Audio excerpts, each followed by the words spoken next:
اهوملین فرال مطلب دا وطن د ټولو لپاره په نام یو 3 ورځنی کمپاین د دوبۍ جوازاتو له لوري پیل شو کوم چې تر راتلونکي 28 تاریخ پورې به دوام وکړي. دغه یو طلي فرصت دی د هغه چا لپاره چې ویزې ختم شوي دي یا چا بس چې د ویزې غرامې دي که هغه د یوې ورځې وي او که د تیرو 10 کالونو نو دوی لپاره یو طلایي چانس دی چې په دوبۍ کې د سیټي سنټر ته ورشي هلته خپل مشکلات ورته وښایي نو زیات امید شته چې دوی ټول مشکلات حل کړي او دلته په اماراتو کې په قانوني ډول واوسیږي. د دې په اړه زه سبا ته هلته ورځم نور جزئیات به سبا ته په راتلونکي ویډیو کې درکړم خو پیلخل هغه معلومات چې د دوبۍ جوازاتو له لوري خپاره شوي هغه ما تاسو سره شریک کړل.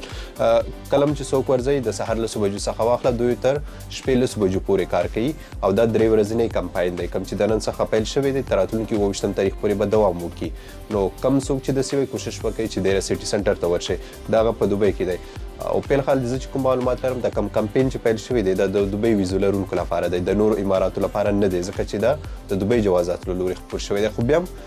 راتلونکي ویډیو ته انتظار شئ زه هلته ورځم دوی سره معلومات کوم که ټولو لپاره بیا به هم درته ووایم که صرف دوبۍ ویزو لرونکو لپاره نو بیا به هم تاسو ته معلومات درکړم. سمه ده مننه.